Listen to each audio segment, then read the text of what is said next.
Bonsoir à tous, je suis le professeur Ongun, professeur de Wonka Europe. Je suis ravie d'être des vôtres ce soir.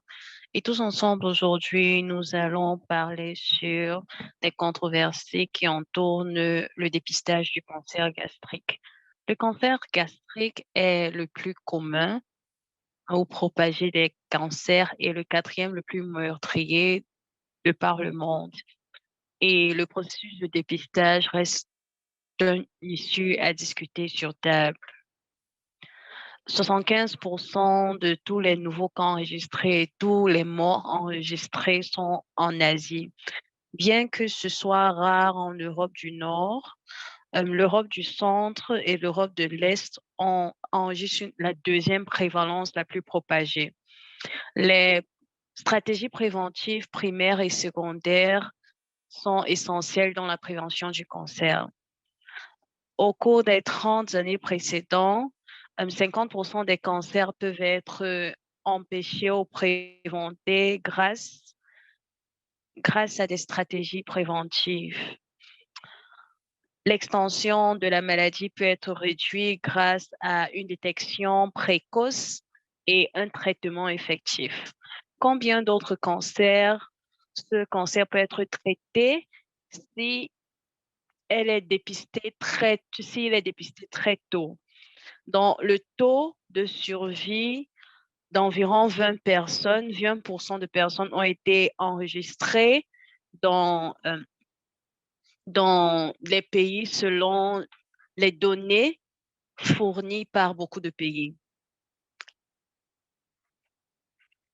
L'endoscopie digestive haute est le standard pour le dépistage du cancer et c'est utilisé pour dépister dans des zones à risque élevé. Dans des pays comme la Corée, le Japon et bien d'autres. La procédure reste très chère et douloureuse.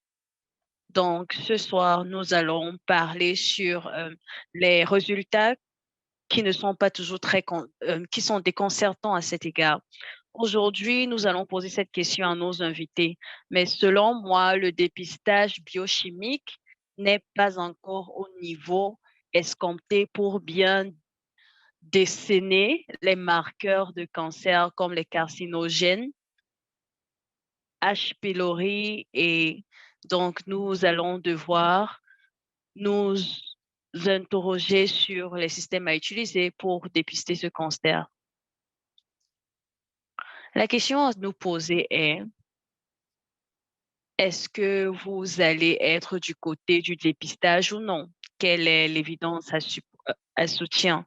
Si oui, comment dépister? Qui dépister? Quand dépister? Sinon, pourquoi ne devons-nous pas dépister? J'espère que ce débat nous aide à avoir un jugement clair. Nous avons deux propos liminaires ou deux présentateurs qui ont des visions divergentes sur l'issue. Le premier invité est Monsieur Mendiva de l'Espagne. Il a été membre du conseil exécutif ancien de Wonka Europe, mais à l'heure, il exerce en tant que président de la Société européenne pour les soins primaires. Il a eu son doctorat en Barcelone et il est un membre de la recherche sur les soins primaires et il est aussi un médecin de famille actif avec un intérêt particulier pour l'endoscopie digestive haute. Notre deuxième orateur est le professeur Marcius Lea Latvia. Il vient de la Latvie, Riga, et directeur de l'Institut de la médecine préventive à l'université. Il est un gastro-entérologue. Il a travaillé sur au sein du Conseil européen et il fait partie du Conseil des médecins de l'Europe de l'Est. J'ose croire que nous allons avoir des réponses à nos questions et je vous souhaite des délibérations fructueuses. Merci. Bonsoir à tous. Je m'appelle Juan Nendive et je suis un médecin de famille en Barcelone et je suis très ravie d'être parmi vous ce soir. Et je dis merci à Wonkayoro pour la possibilité de participer à ce débat ce soir, surtout à Ferdinando Vetalucci pour l'invitation et pour Memen Hunger pour sa coordination, sans oublier tous mes collègues qui ont accepté de participer avec moi à ce débat pour que je puisse donner ma perspective sur le dépistage du cancer. En tant que, en tant que médecin, je pense qu'il y a des questions que je voudrais répondre, auxquelles je voudrais donner des réponses à la fin. Donc, qui est-ce que nous devons dépister? Est-ce qu'il y a des facteurs à risque à considérer dans le dépistage, l'âge des personnes, le soutien à l'appui et quels sont les résultats que nous essayons d'avoir à partir de ce dépistage? Est-ce que nous allons éviter d'augmenter la mortalité du cancer? Et il faut toujours considérer la qualité de vie des patients. Et il y a des questions importantes de déontologie ici sur quand nous considérons un processus de dépistage, surtout l'élément de ce que le système de santé est prêt à rendre disponible pour la personne, pour les patients, dont l'accessibilité. Est-ce que tous les systèmes de santé sont prêts à rendre ces processus de dépistage accessibles? Nous avons des exemples très importants pour le dépistage du cancer colorectal et également pour le dépistage du cancer des seins. Pendant beaucoup d'années, dans plusieurs pays, ils ont utilisé les mammographies pour détecter les femmes à haut risque du cancer, sans oublier des programmes importants comme les centres pour les tests de PAPS dans les différents pays. Parfois, les soins de santé primaires ne sont pas en tête de proue pour des programmes pareils. Mais c'est différent de pays en pays parce qu'il y a des controversies sur le dépistage des cancers tels que le cancer du prostate et le cancer des poumons. Quels sont les avantages? Il y a toujours une controversie. Donc, c'est très important de savoir qu'il y a toujours la question de la décision partagée avec les patients et le principe de ne pas causer du tort ou du mal aux patients et l'égalité dans l'accès aux services.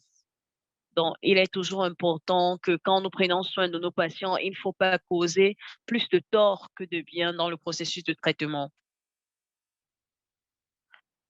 Puisque nous sommes dans les soins primaires, voici un exemple.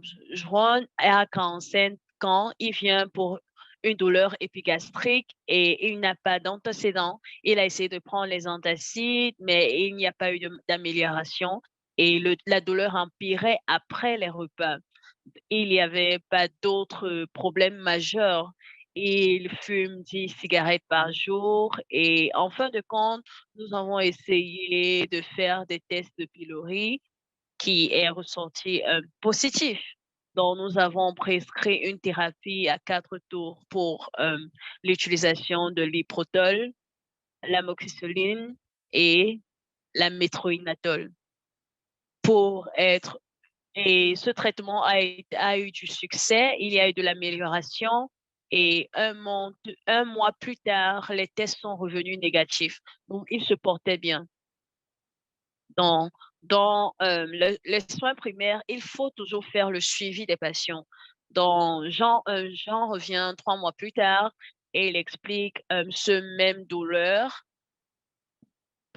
dans la situation postprandiale et il a des douleurs, des brûlures à la poitrine.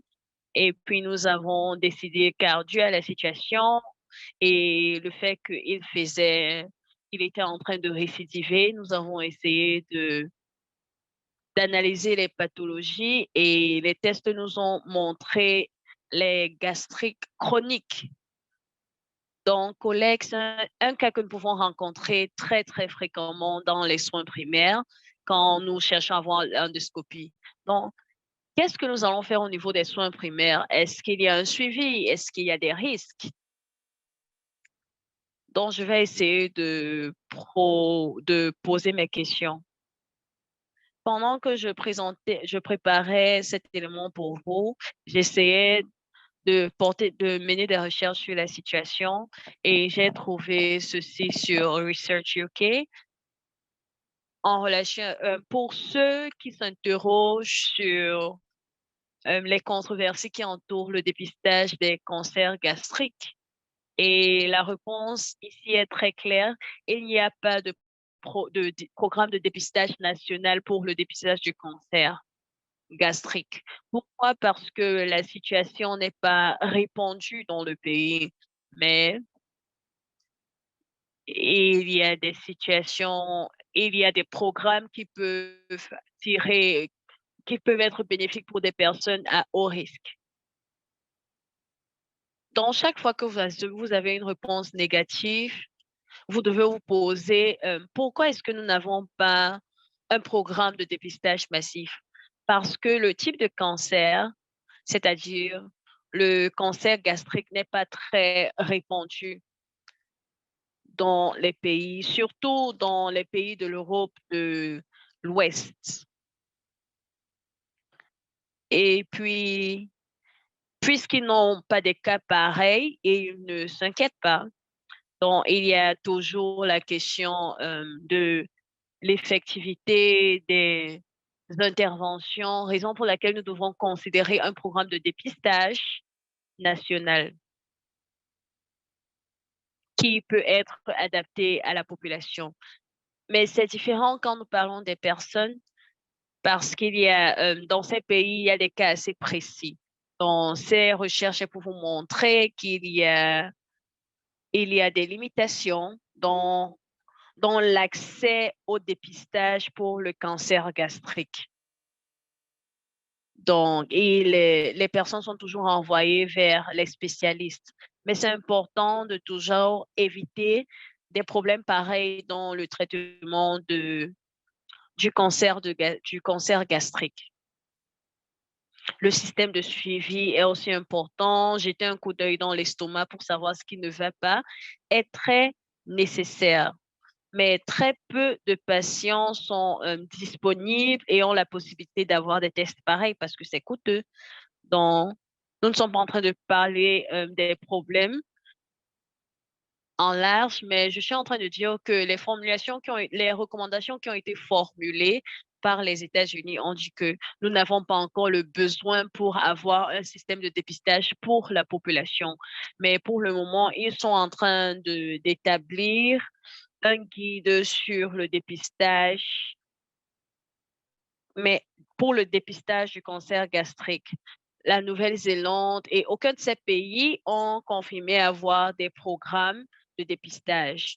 Mais pour les pays comme la Chine, le Japon, la Corée, ils ont des programmes de, de dépistage parce que leur population est beaucoup plus exposée et sont à haut risque pour le cancer gastrique. Donc, ils ont fait un programme national selon le coût pour ceux qui sont atteints de ce cancer. Donc, ceci oriente le gouvernement sur comment investir dans les programmes de dépistage de cancer. Dans les pays occidentaux, selon cette publication et d'autres documents à l'appui, ils ont dit ne pas avoir des programmes de dépistage parce qu'ils ont d'autres éléments à considérer et ce sera un peu compliqué au niveau des soins primaires. Dans le dépistage, quand nous voyons sur le tableau, il y a la question de comment nous décider sur évoluer ou partir à l'endoscopie digestive haute, comment mesurer ce test. Il y a le test de pepsinogène, mais il n'y a pas d'évidence concrète pour soutenir l'aspect économique dans le suivi d'une situation pareille. Donc, quand nous sommes en train de dépister les patients pour les entrées atrophiques, il y a le besoin d'avoir une ligne directrice pour traiter des problèmes pareils. Toutefois, si nous avons travaillé, si nous avons eu des données à partir des recherches pour une population donnée, pas une population au large, mais une population donnée, il y a un consensus qui a été publié sur comment traiter des problèmes pareils. Et les éléments sur le tableau sont très clairs et ils établissent les situations des nationales des différents pays. Nous avons les pays comme le Japon, la Chine, la Corée, qui ont des camps enregistrés très élevés des personnes touchées du cancer gastrique, dont la situation et le développement du besoin d'avoir un système de dépistage est très important. Mais les recommandations qui ont été formulées selon ce document sont, comme vous voyez là-haut, il faut se soucier des personnes qui, qui sont infectées de pylori et des personnes touchées d'entrée gastrique. Donc, pour les personnes pareilles, il est important d'avoir un système de suivi pour des situations, pour des cas, au cas où ils récidivent, en fait. Mais pour la plupart de nos patients, il est important d'avoir un système pareil établi. Sans beaucoup plus de preuves, les recommandations qui ont été formulées jusqu'ici ne sont pas de grande qualité. Mais au Japon et en Chine, il y a un programme de dépistage pour les populations qui a été établi pour savoir où dépister les cancers gastriques et les cancers de sein. Donc, la situation est différente en Chine et différente au Japon. Donc, il y a des méthodes de notation qui ont été établies pour pouvoir avoir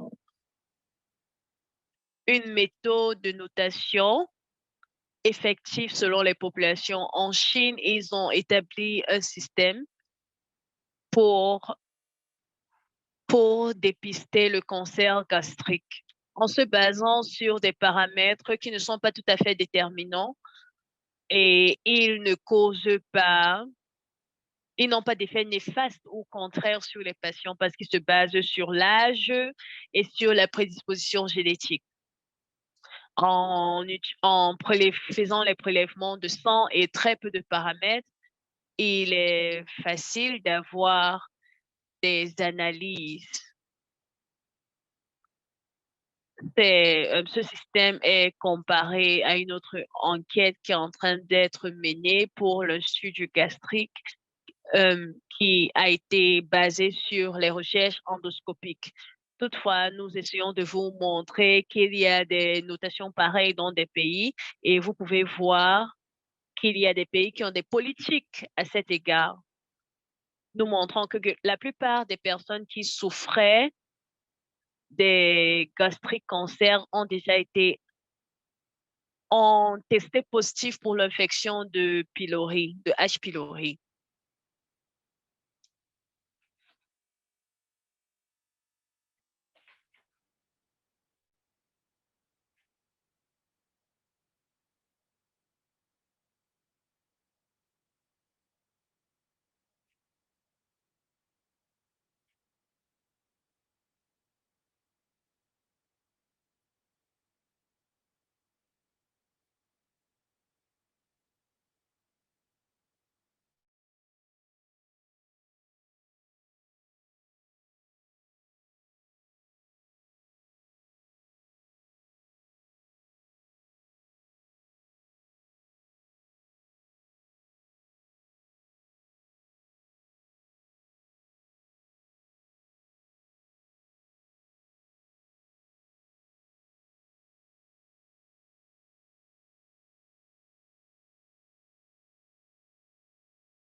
Il y a du progrès qui a été enregistré dans le dépistage du cancer gastrique et je voudrais vous dire que nous avons des bonnes nouvelles et l'évidence à l'appui pour vous dire combien il est important dans le soin primaire pour avoir une connaissance des systèmes de dépistage qui ont été élaborés. Donc, pour conclure, c'est important que tous ces éléments sont mis en contribution dans les soins primaires. Donc, nous devons reconnaître l'importance de ces systèmes de dépistage pour pouvoir mieux nous adapter à ce système. Donc, c'est très important de les embrasser et espérer avoir les meilleurs résultats en fin de compte pour nos patients. En conclusion, il n'y a pas de programme de dépistage général pour pour la population en général. M- Oui, il y a des systèmes de dépistage pour certains pays, surtout dans les pays tels que le Japon, la Chine et la Corée. Et pour certains immigrants ou des populations indigènes dans des pays, mais nous devons savoir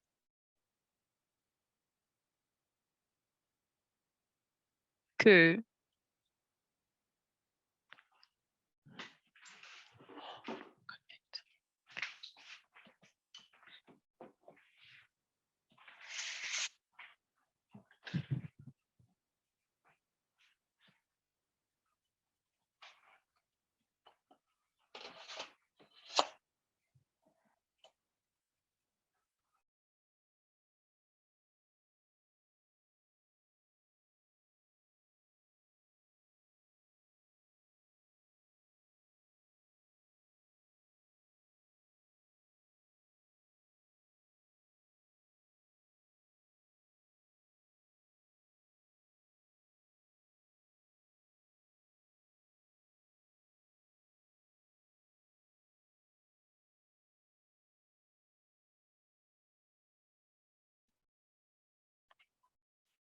bienvenue sur la réunion de WONC. Je suis là pour présenter le point de vue des spécialistes dans la prévention du cancer gastrique.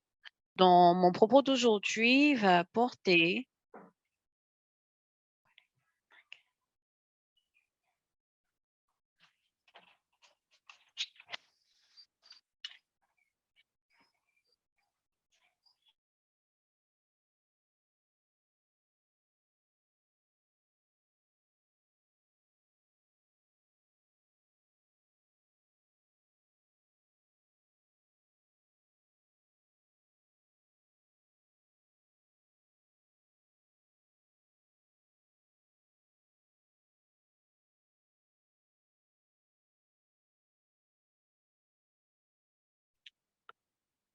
la situation change avec l'immigration et il est aussi vrai que l'incidence a été estimée selon l'âge est en train d'exprimer une dépréciation en Europe également.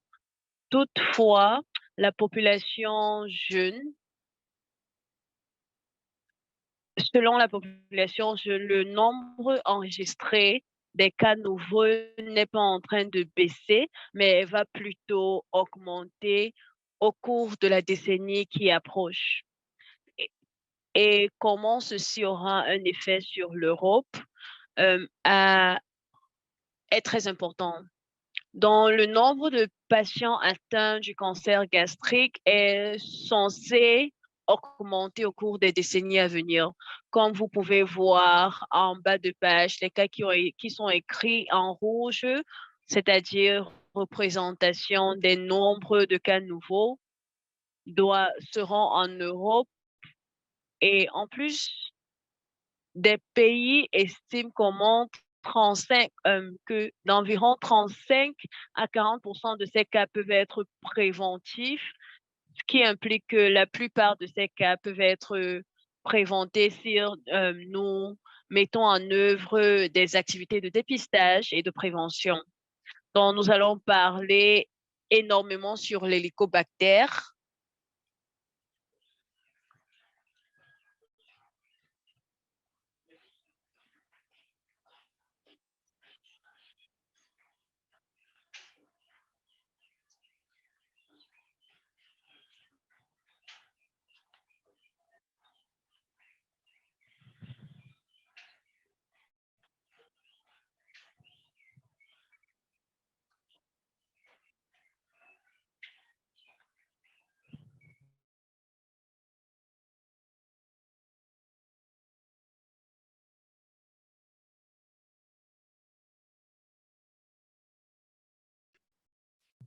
sur l'hélicobactère et que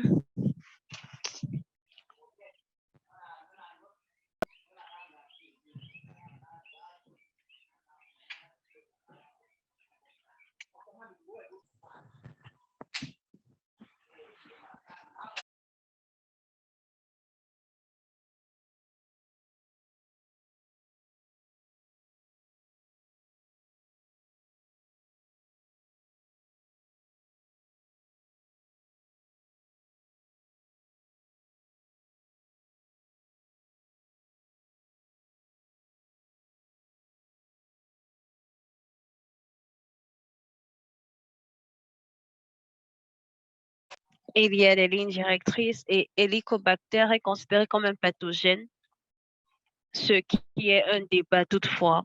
En retournant sur le consensus de Kyoto, la recommandation a été formulée selon laquelle toutes les personnes touchées de pylori doivent être susceptibles à une thérapie d'éradication, sauf s'ils se trouvent dans une condition qui ne préconise pas cette méthode.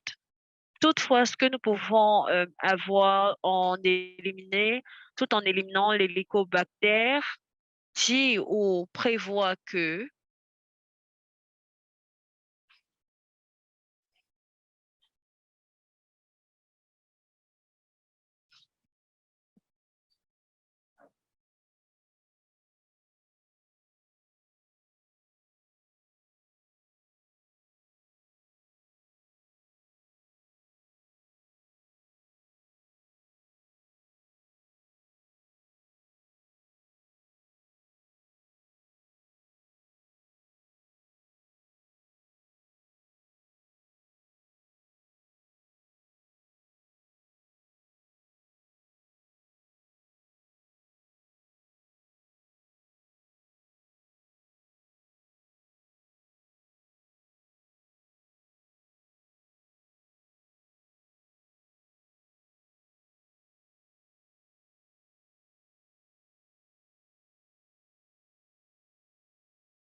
Dans ce cas, nous sommes capables de faire un suivi, euh, de voir les vidéos et identifier la progression du cancer assez tôt pour pouvoir les traiter.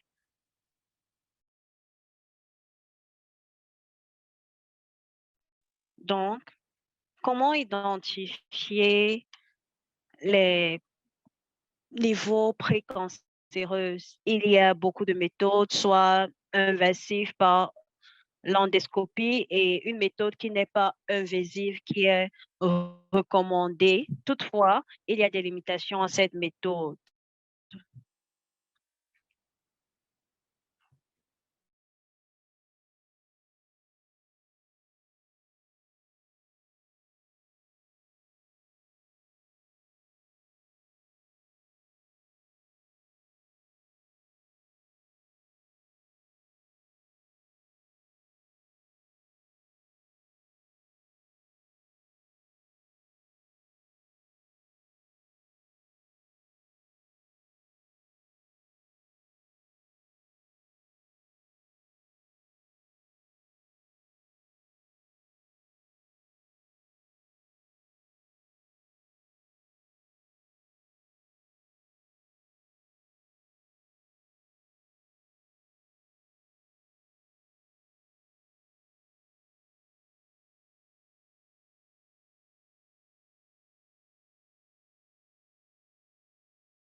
Nous sommes en train de parler du dépistage du cancer gastrique. Il est important de comprendre ce que nous sommes en train de dépister. Est-ce que nous sommes en train de dépister le cancer lui-même ou Helicobacter? Ici, nous avons des approches telles que l'endoscopie pour le cancer et ce n'est pas une méthode préconisée en Europe, mais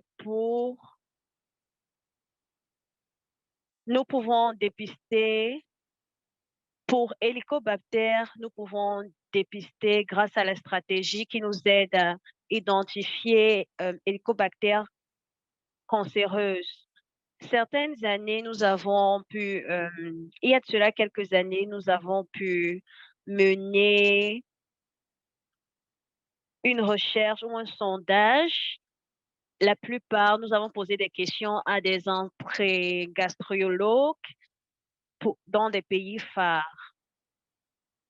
La proportion n'a pas été parfaite, mais toutefois, la plupart des personnes qui ont répondu à ce sondage étaient de l'opinion que, pour la plupart des spécialistes, l'opinion était que un programme de dépistage en se basant sur les populations est possible et doit être introduit.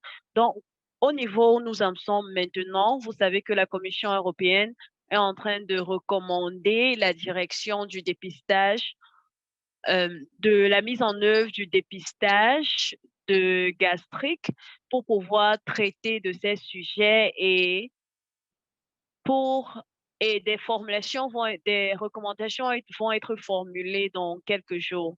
Donc, l'objectif est de pouvoir faire un état des lieux du cancer gastrique tout en reconnaissant que pas tous les spécialistes, surtout ceux dans les soins primaires, ne sont pas aussi égayés que les experts qui sont des spécialistes dans ces domaines.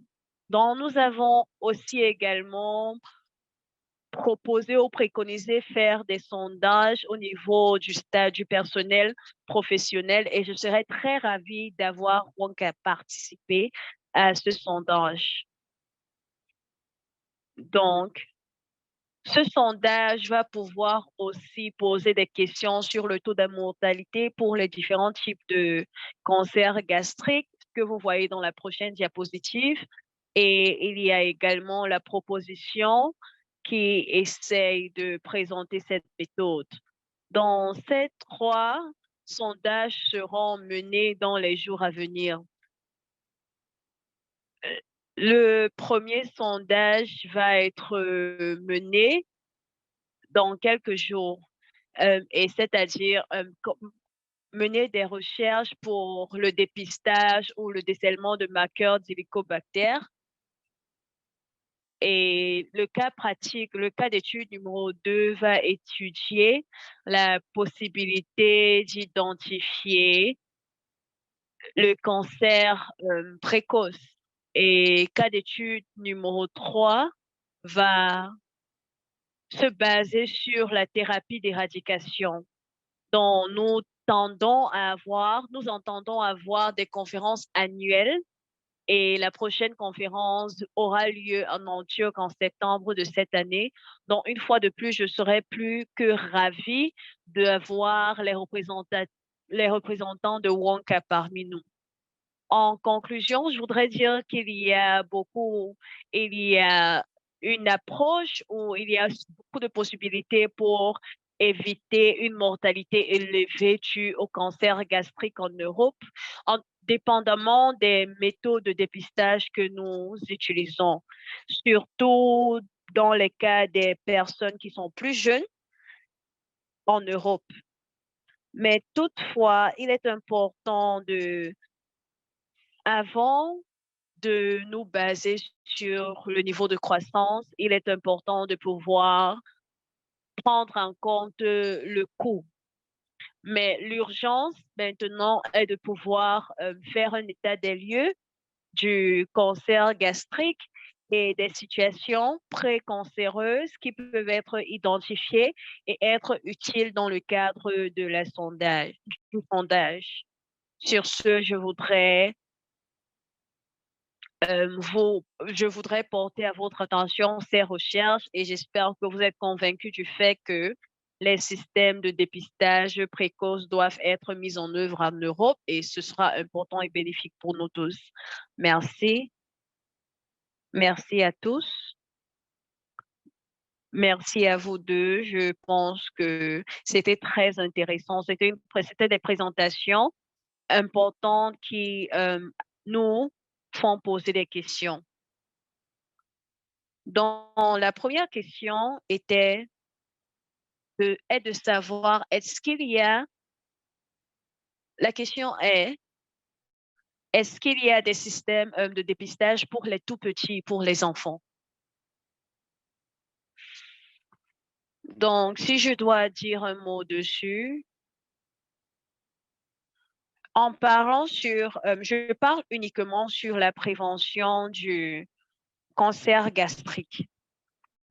Et nous ne recommandons pas d'avoir des tests qui ne sont pas invasifs pour les enfants. Toutefois,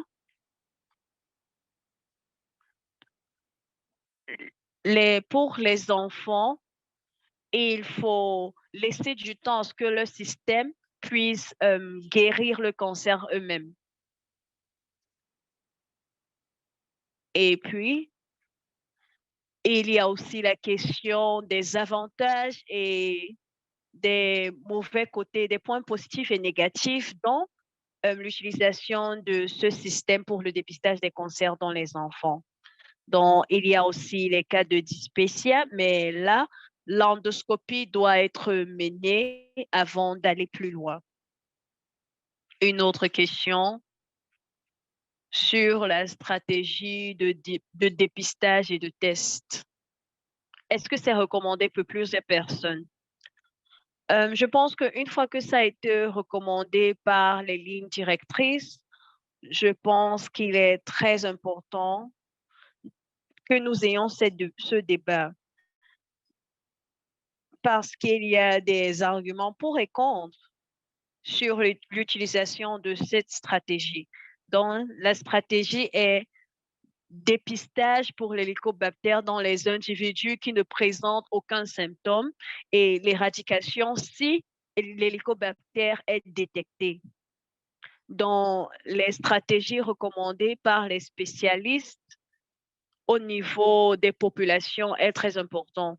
Mais il est important d'avoir beaucoup plus de preuves à l'appui avant de passer à la phase de mise en œuvre.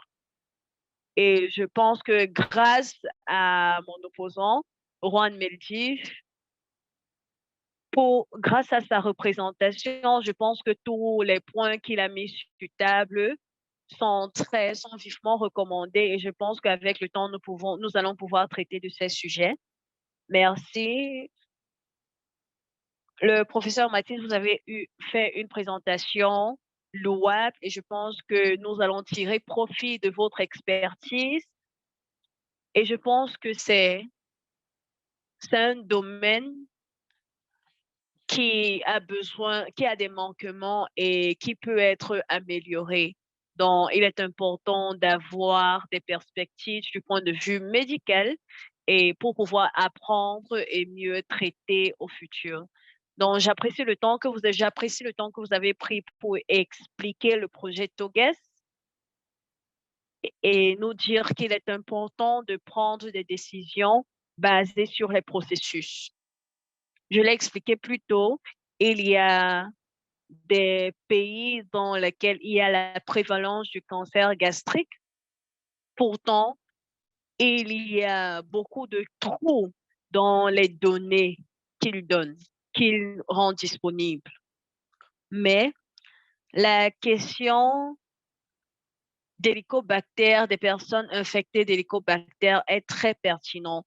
J'ai eu une discussion avec une personne qui présentait certains symptômes et après mon échange avec lui, il est ressorti qu'il est très important d'avoir des dépistages à grande échelle pour les populations, pour pouvoir identifier les jeunes gens qui sont atteints de cette bactérie et rendre disponible une thérapie antibactérienne pour pouvoir les aider. Et aussi mener des sondages de par le monde pour savoir s'il y a des effets secondaires que nous ne savons pas pour le moment.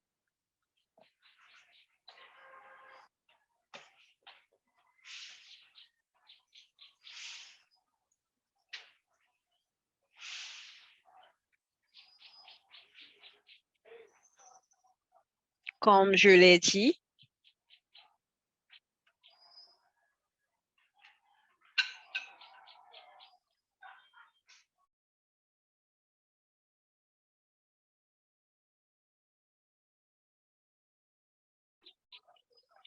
donc je pense que la tendance est de pouvoir mener des dépistages en cette ligne-là et je voudrais dire merci pour la présentation qui nous a illuminés. Merci aux participants également en partageant votre expertise. Je voudrais dire merci à tous ceux qui m'ont invité au sein de l'Union européenne, de la Commission de l'Union européenne, pour m'encourager à participer à ce débat. Merci beaucoup. Également, il y a une autre question. Le problème sur les antibiotiques a été suscité. Comment continuer après un traitement de longue date?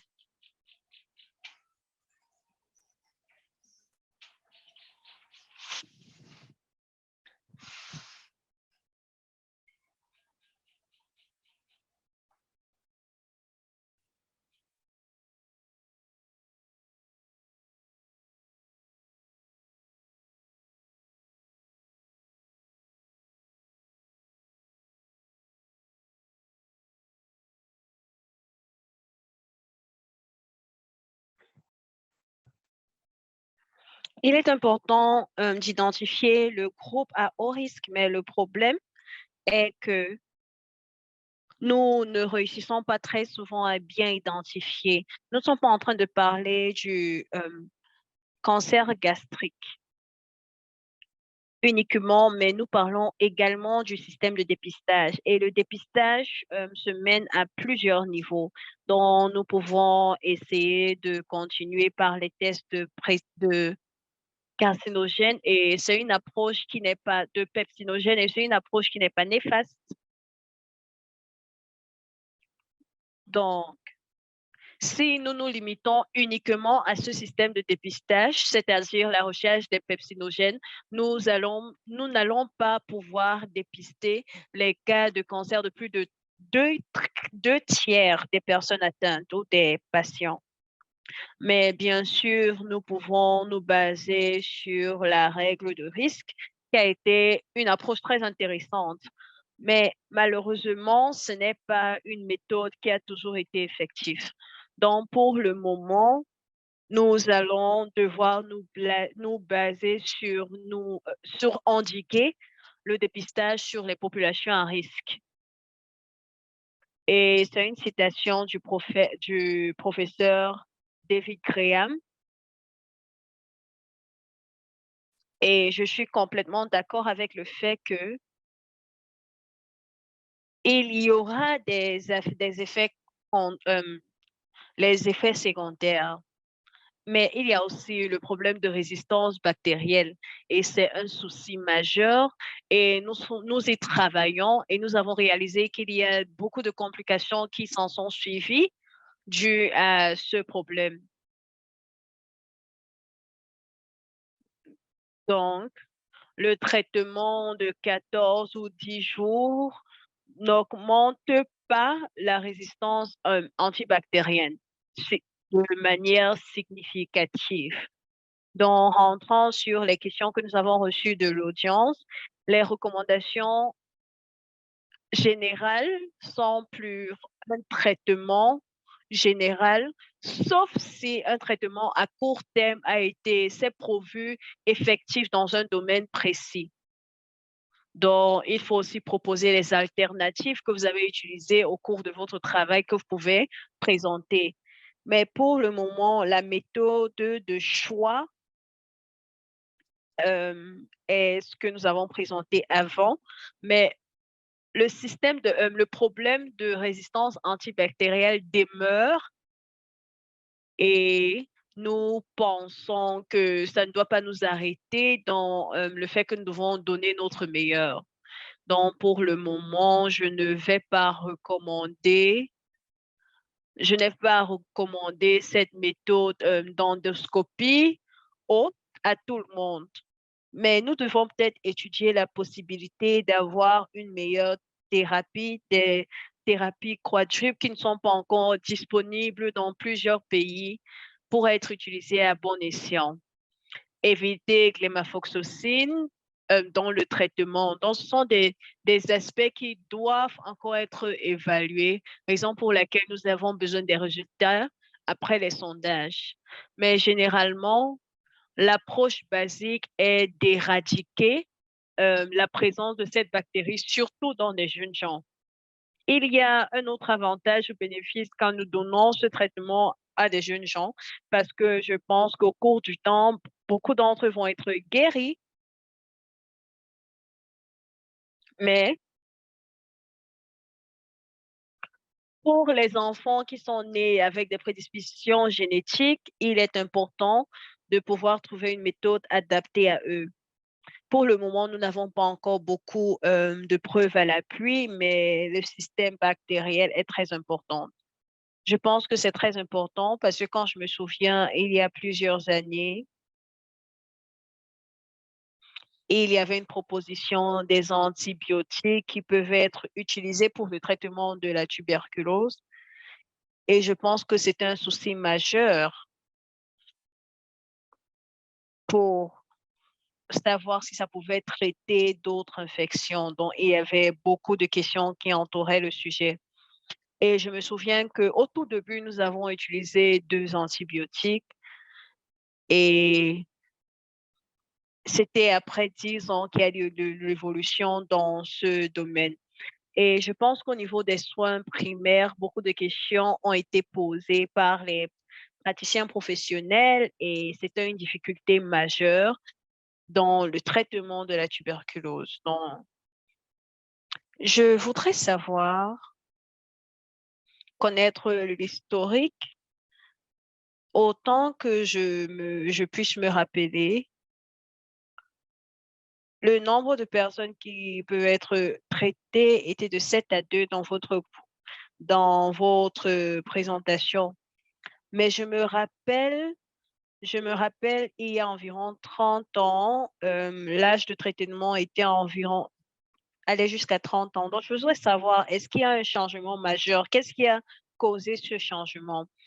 Bon, je pense que ça dépend de la condition cible pour le cancer et je pense que c'est selon un groupe de méta-analyse très populaire dont l'analyse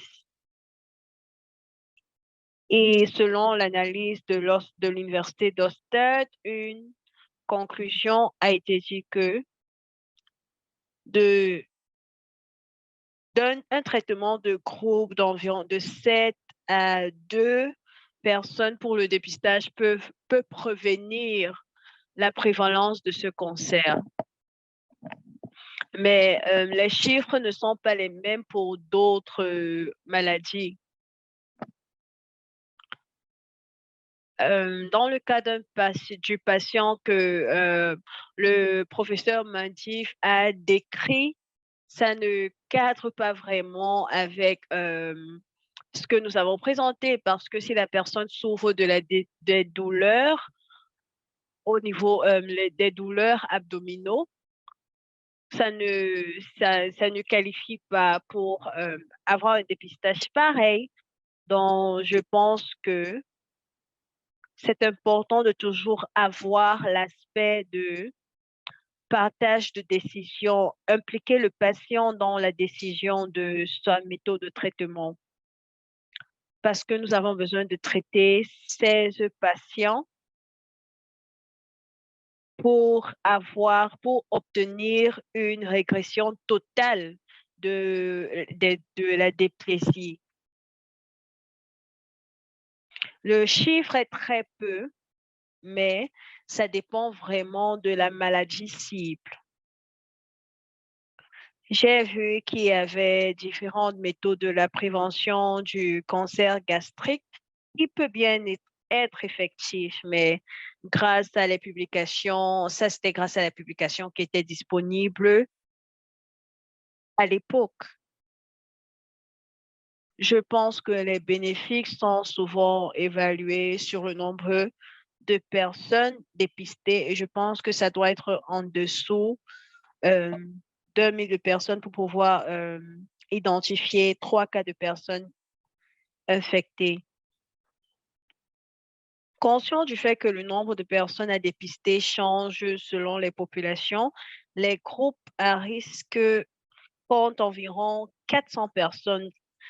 La différence est très large et c'est important de pouvoir cibler certains groupes pour savoir exactement ce qui se passe. Donc, je pense que ce sont des groupes à dépister. Permettez-moi d'intervenir là parce que je pense que c'est très pertinent de savoir cibler pour avoir des meilleurs résultats au futur.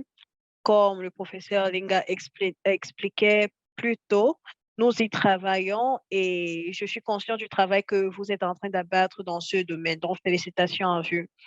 Donc, je pense que toutefois, nous avons besoin de cet outil précis qui peut être utilisé dans les soins primaires et c'est pertinent pour nous de pouvoir dépister ces patients. Donc, il faut avoir des schémas spécifiques pour cibler des patients à risque au lieu de pouvoir ou de se prêter au jeu de vouloir dépister un grand nombre de personnes. Donc, je pense qu'il y a des domaines dans lesquels nous n'avons pas assez de connaissances, mais c'est important de pouvoir réduire le champ de vision et cibler avec beaucoup plus de précision. Donc, il est nécessaire d'établir les prérequis pour le dépistage des patients.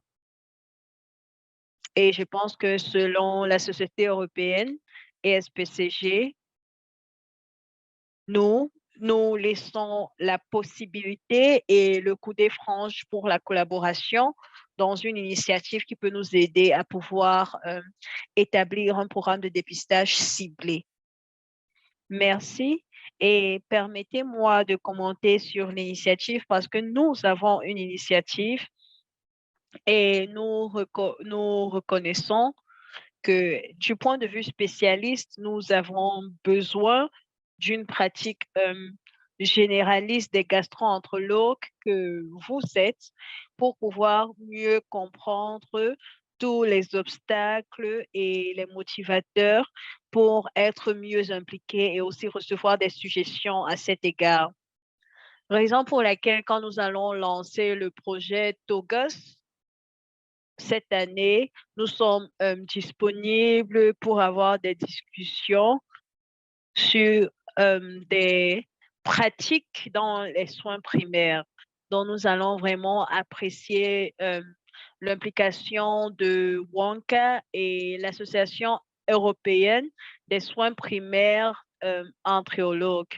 La possibilité de traduire les documents dans les langues nationaux est aussi important pour pouvoir avoir des réponses objectives dont nous avons hâte de collaborer avec vous à cet égard. Merci. Peut-être nous devons travailler ensemble sur les soins privés avec nos collègues spécialistes pour pouvoir sensibiliser. Je pense que la première étape est de pouvoir y penser et nous rassurer que les facteurs à risque ne sont pas trop présents ou doivent être présentés aux populations. Donc, il est important de pouvoir établir ou avoir des signaux rouges qui peuvent indiquer notre résultat. J'ai un ami hier, il n'avait jamais cru que son père pouvait être atteint de cancer gastrique. Et il a dit qu'il est important de pouvoir établir des systèmes d'alerte, en fait, pour pouvoir les utiliser dans le système de dépistage. Donc, je pense que partout dans la vie, nous devons prêter attention à des drapeaux rouges ou des pavillons rouges qui peuvent nous aider. Les signaux d'alarme. Dans la Société européenne pour l'endogastriologie a publié beaucoup de documents et je suis l'un des membres de cette société. J'ai été membre de cette société pendant beaucoup d'années et c'est une association qui travaille et je pense qu'il est très important pour nous de collaborer avec des autres associations pour pouvoir avoir les meilleures pratiques dans les soins primaires. Merci pour votre participation. Si vous avez quelque chose à dire, je sais que nous n'avons pas beaucoup de temps. Au cas contraire, nous pouvons mettre fin à notre présentation. Je voudrais juste dire que je pense que la coopération dans les soins primaires est très, très important. Nous sommes très ravis d'être de bons amis, de communiquer, d'apprendre, de collaborer. Nous sommes ouverts aux critiques dans ce domaine parce que nous nous considérons comme des partenaires égaux dans ce domaine. Je voudrais juste dire que je vous remercie énormément pour cette invitation une fois de plus et j'ai hâte que cette collaboration soit effective parce qu'en fin de compte, c'est la meilleure chose à faire pour nos patients. Donc, merci beaucoup pour m'avoir donné l'opportunité de parler ici au nom de la Société européenne pour les entérogastrologues. Je voudrais dire merci à tous les participants et professeur Sean Monvika au nom de Walker pour les séries et les webinaires. Est-ce que vous avez un mot à dire? Non. Donc, je vous souhaite une bonne soirée et je vous souhaite des collaborations fructueuses à l'avenir. Bonne nuit. Au revoir.